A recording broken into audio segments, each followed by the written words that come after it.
Welcome to Making Money with Laura Sanders, a name you can trust. With over 20 years of real estate experience and selling over 150 homes a year, Laura Sanders is the #1 RE/MAX agent in the state of Florida for 2021. Join us each week as we discuss how to make money through buying and flipping homes to renting versus selling and everything in between. To join the conversation, call in live 888-994-4995, Studio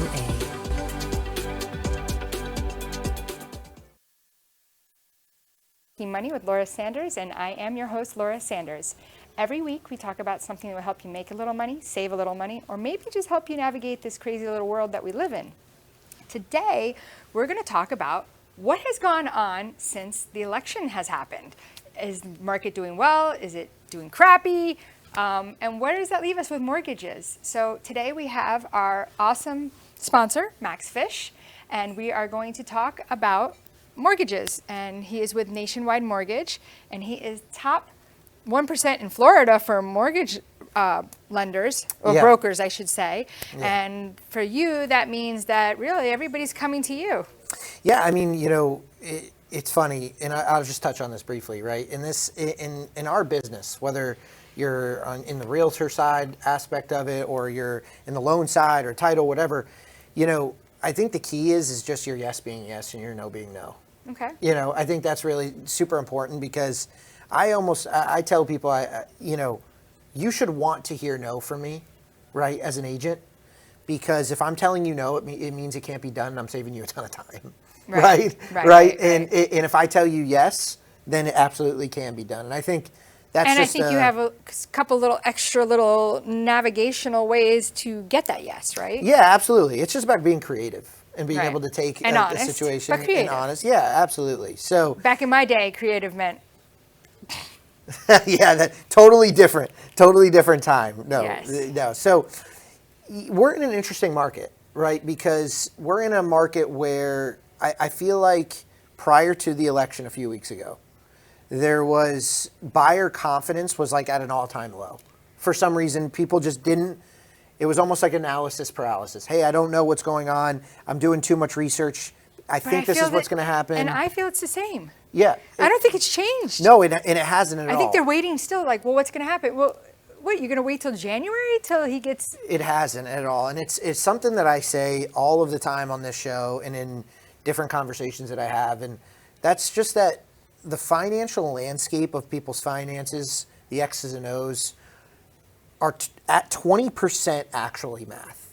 And 80%, it's just your mental and how you're viewing things and your perspective, right? And I'll give you a perfect example. I'll give you a mortgage example. Okay. There are times where people will ask me what their mortgage payment is, and I'll tell them what their mortgage payment is. And they're like, oh, that's good. I'm comfortable with the payment. Then they'll say, what's the rate? What's the difference in the rate? And you tell them the rate, and all of a sudden they're not okay with it anymore. And it's like, well, wait a second. You were okay with it when... Isn't that how a car salesman sells a car, though? You just knew the payment. Right. And I'm not talking that this is a tactic or intentional. It's just sometimes before people ask what the rate is, they ask what the payment is. Right. And you tell them what the payment is. And then when you tell them what the rate is, they don't like it anymore. And really what that comes down to is it's not actually about what a payment is in a lot of scenarios. It's just about the perspective of, I don't want that specific rate. Or so I look at it funny, a right? certain way. You should say. People will tell you a rate, right? And it makes you happy when you hear that lower number. But are you looking at the whole picture, No. right? And it works vice versa, what you're saying. There was a Friday night about a month and a half ago, you and I were on the phone, and it was pretty late. I want to say Friday night, we're losers, right? Yeah, I mean, you're a millennial, at least. I mean, you should be out, man. Like, I'm old. Like, that's okay if I'm, Yeah. So we're talking on the phone. It's late at night. It's 9:30. We're going back and forth on numbers, right? Yeah. Well, one of those loans closed, and I saw the fee that was not on there when we were going over the numbers. And I told them, I was like, listen, I've dealt with this person before. This isn't going to be what you're going to get in the end. Yeah. And in the end, it was something totally different. Now, I don't know how all that's getting through with TRID and I'm kind of a little shocked. I'm not shocked that it happened. I told them that was going to happen. Yeah. I wish people would really listen to me and know that when I say, hey, look at this or do this, that they would understand that I'm really guiding them in the best way possible. I'm never looking to hurt anybody. I'm never looking to direct you in the wrong way. I'm using the same people that I'm directing them to. Yeah. And I've used some of those other people in the past and knew that if I've had a personal experience, not my client, me, I think you should listen to that. But people are so fixated on the rate that they're not looking at the whole picture. Yep. And that's a problem. Yeah, it's odd because I feel like in the mortgage and real estate space, you get a lot more, I wouldn't say, there's a lot more bargaining that happens in that space. And I always ask people, I say, if you're getting your pool redone, for example, and you get 5 companies out there, are you just closing your eyes and just going with the lowest one? No, I think you need to. You have to take other things into consideration. Right. Reviews online. How quickly can they do things? Are Right. they answering your questions? Are they being attentive? Are they returning your phone calls? Is their product good? Right. Right. Like what's their history? What's their track record? Like, in the end, for you, once it closes, right, they could still call you for questions. Absolutely. But forget about that. Once you close, it doesn't matter about the mortgage company per se, because it's the process. Right. It's the process getting to that. Yeah, absolutely. And so, I'm always pretty transparent. I'm okay with even saying it on here. I try to be, if you got 20 quotes, I'm confident I'll probably be top 3, lowest, top 5 maybe, right?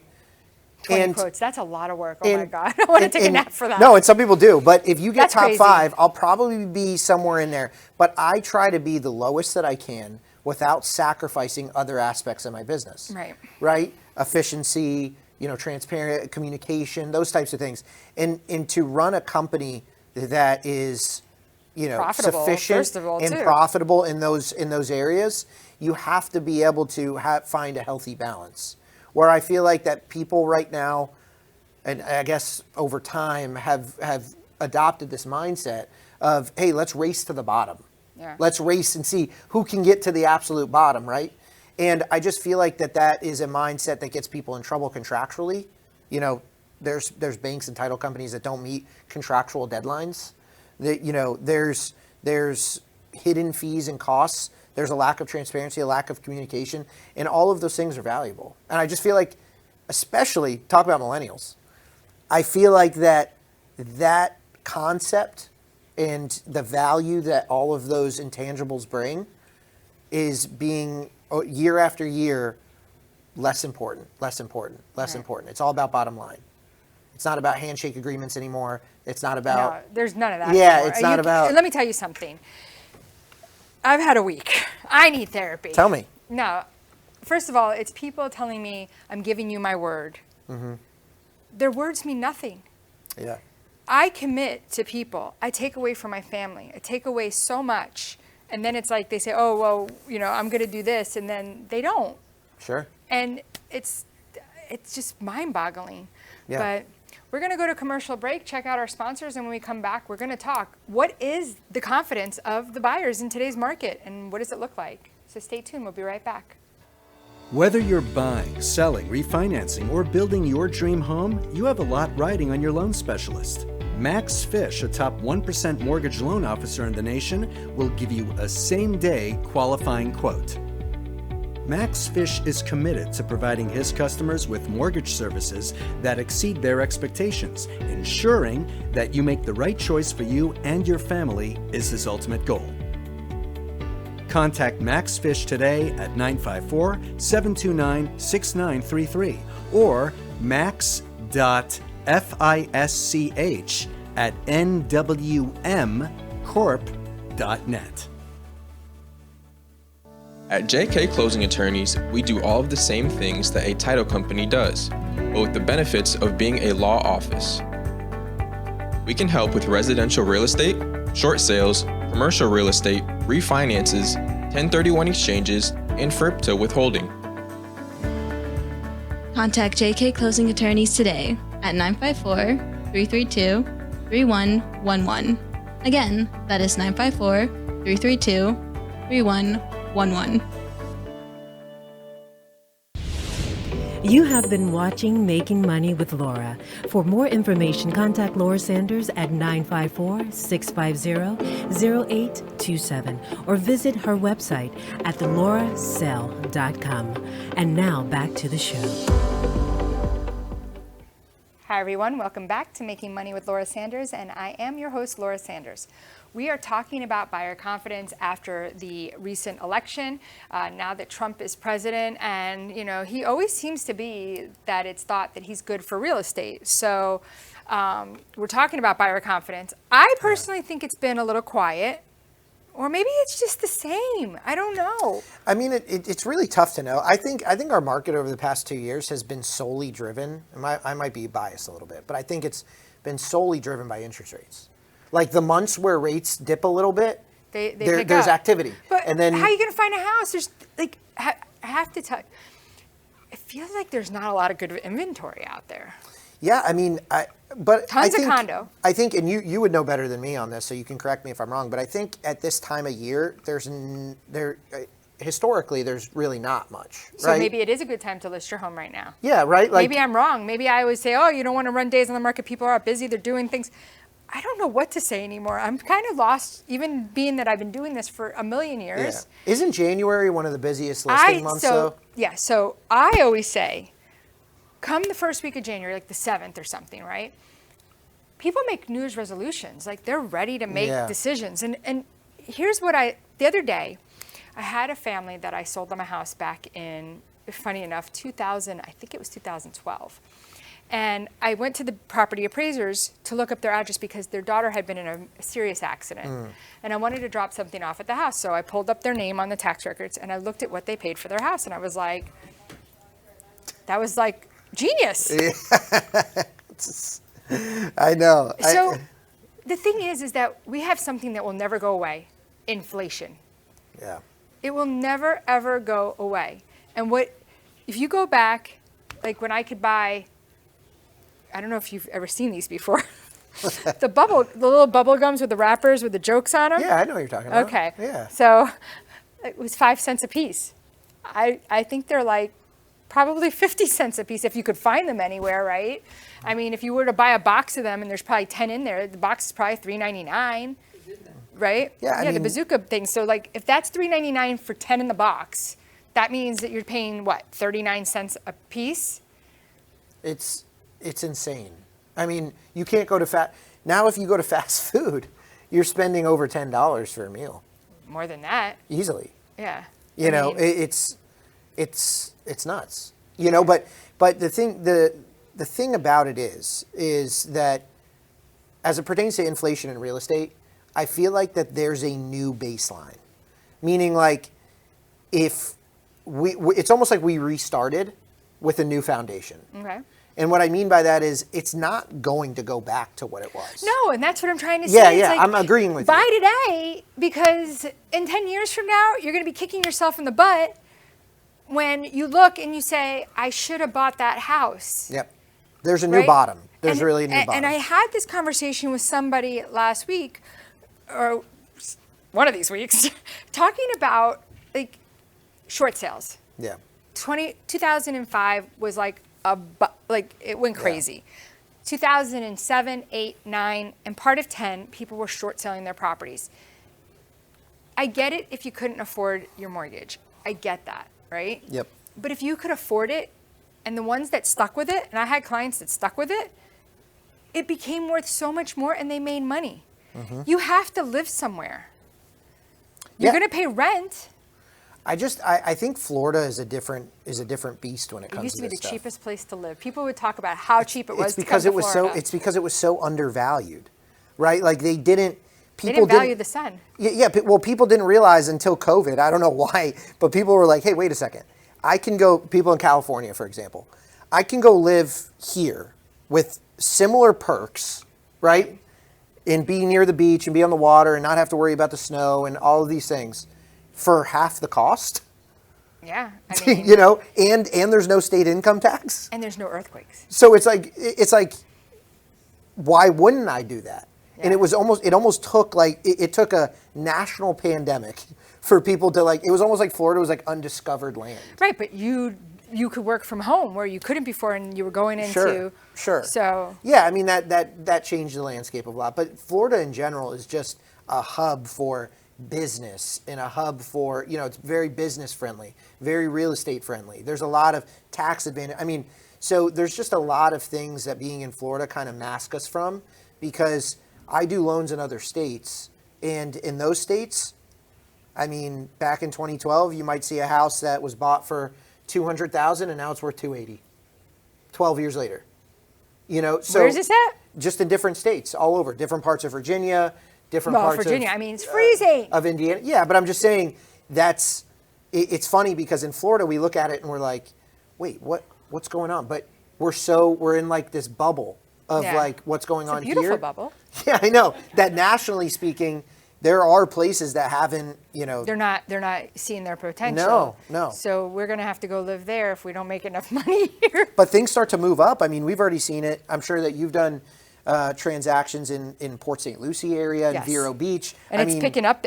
Listen, let me tell you something. Vero's not cheap anymore. Oh, I know. And it's just going to keep squeezing up and up and up and up down the coast. Yeah, I was looking at houses the other day in like Stewart, just looking, Palm City, and I was going, holy cow, this is expensive. Yeah.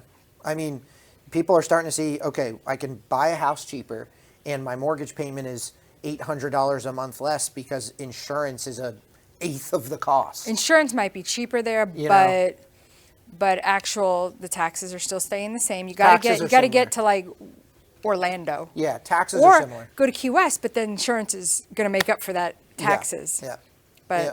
I just had a very close friend of mine. He purchased a home in Orlando, $1.1 million home, and his insurance was $1,500 a year. Oh my God. And the taxes are only 1%. Yeah. So, I mean, just right there. I mean, if you bought a home like that here, $10,000 a year probably. What other states do you do mortgages in? 49 states other than New York. New York's the only one that I don't. Why? New York's a different animal when it comes to getting mortgage license, and the way that they do real estate is very different than a lot of other states. And it's almost like I do loans, but I would almost have to relearn how to do everything. Interesting. With doing lending in New York. And so, can you do hard money lending there? yeah, I can do hard money lending anywhere. Yeah. Okay. But no, this is important stuff to know. Yeah. So that we could tell, so if people are thinking about, hey, because there's a program that I want you to tell people about, before we end today, that I think is really important for people to know that you have it, because not everybody has that. And that is the program that you said that you didn't need any income. The no this income is primary. Primary, not the DCSR loan. Did I say it right? DSCR. I have a problem with that. No, the no income primary is awesome. So really how that works is you need to have higher than 680 credit score. Okay. And we can help you. We can refer you to somebody to fix your credit if you need it. And you need 25% or more down. We can set you up with it. Never mind. And that one's a little harder than credit score. And really the only qualifications for the loan after that, title, appraisal, and insurance. There's no job history needed, no income required. Now, to be fully transparent, the rates on those are higher than typical. Okay. Right? And what are we looking at rates today? Somebody with let's say 700 credit score, conventional loan. Upper sixes. Okay. 6.75 to 6.99 depending. Okay. Which isn't, and that's with no points being charged or anything like that. So that's, that's a good range. But this no income primary loan, I mean, if you have the down payment and your credit's over 680, slam dunk. Yeah, those are the only qualifications. And what are we looking at on that for interest-wise? Mid to upper eights. Okay. I mean, listen, if you don't have... Yeah, so it's perfect for somebody, let's say they just became self-employed earlier this year, they don't have the 2 years, can't go bank statement. And they need a place to live. They need a place to live, they can do this. And then once they have, there's no prepayment penalty, and they can just refinance. Okay. Yeah. Any like great stories that you have to tell us? Like anything crazy happened to you lately in the mortgage industry that you thought would be good to share with our audience? I wouldn't say crazy, but there's some good, cool things happening in the mortgage world. It seems like the archaic entities like Fannie Mae and Freddie Mac and these entities that have just been around a long time, it seems like they're starting to modernize things. Oh, really? Yeah, like In for what way? example. Okay, yeah. So for those of you who don't know, I know that you're fully aware, appraisal waivers are sometimes granted on homes, right?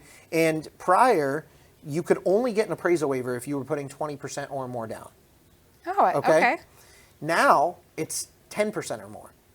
So they've loosened their restriction to say if you're putting 10%, you're eligible potentially. And how do they for an appraisal waiver. determine that? Like, what do they utilize to They're determine? they're pulling a bunch of factors in their algorithm. You know, area, location, purchase price, down payment, credit score. They're taking the full financial picture and they're determining how comfortable they are with But even with the 20% purchase. down, they don't necessarily give an appraisal. You're not waiver. guaranteed, no. But Right. before, you couldn't get it unless you were putting 20%. Now you can do it at 10% or Interesting. more. And how that helps, and that helps agents and buyers is, if you go into a property, I get calls all the time from agents that say, hey, is this property financeable? Right? It has the X, Y, and Z. Well, it's not going to pass an appraisal, right? But that doesn't necessarily mean that it has to go cash. Because if a proposed buyer has an appraisal waiver, Does a buyer get the appraisal waiver or the just buyer the does. property? No, the buyer does. So wait a minute. Based off of the buyer's profile. Really? Yep. And what are some of those things in a profile that would create that? How much are they putting down? Okay. What their credit score is, what their payment history is, the amount that they're purchasing it for. So you would know this when? When would you know about an appraisal As waiver? soon as somebody fills out an application, if they authorize me to do a hard credit pull, and there's a property in mind, I put the property address in there, I run it through an automated underwriting system, and it tells us if we get an appraisal waiver or not. So do you think that some people want still to have the appraisal because they're nervous? Some people do, but when they understand why they're getting an appraisal waiver, it makes them feel a little bit better. How I explain it to people is the bank is the one lending the money, and they're the one that requires an appraisal, right? They require an appraisal because they're concerned with the purchase price that you're buying it for. If they're literally saying, I don't need that, I'm not concerned with it. Yeah, but it's not, you said it's specific to the person, not the property. It's specific to the person's profile with the property Oh, okay, address. so if they change the property, that could change. Correct. Okay, Yep. that makes a little bit more Yeah. sense. So it takes all of those things into consideration, their financial picture and the property. Okay. So if they Yeah. change the property, that could change. So they can't go off making an offer saying No, not no, subject no. to appraisal No, or you have to anything run like it every that. time you have a new property address. Okay. Yeah. Okay. So that makes sense. Okay. So in the end, when we're talking about buyer confidence, what are you seeing?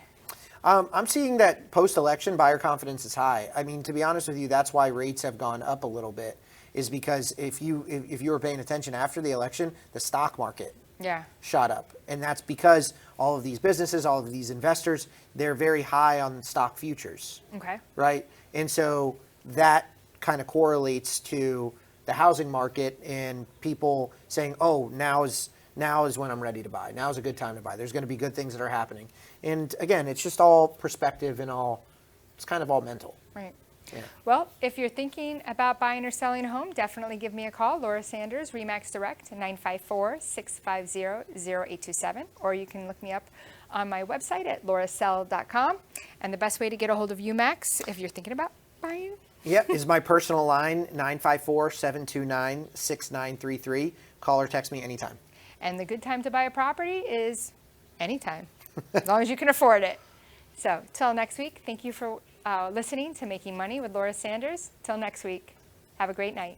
Thank you for tuning in for Making Money with Laura Sanders, a name you can trust. To join the conversation, call us at the studio, 888-994-4995 Studio A, or contact Laura directly at 954-650-0827. Laura Sanders, a name you can trust. We look forward to seeing you next week.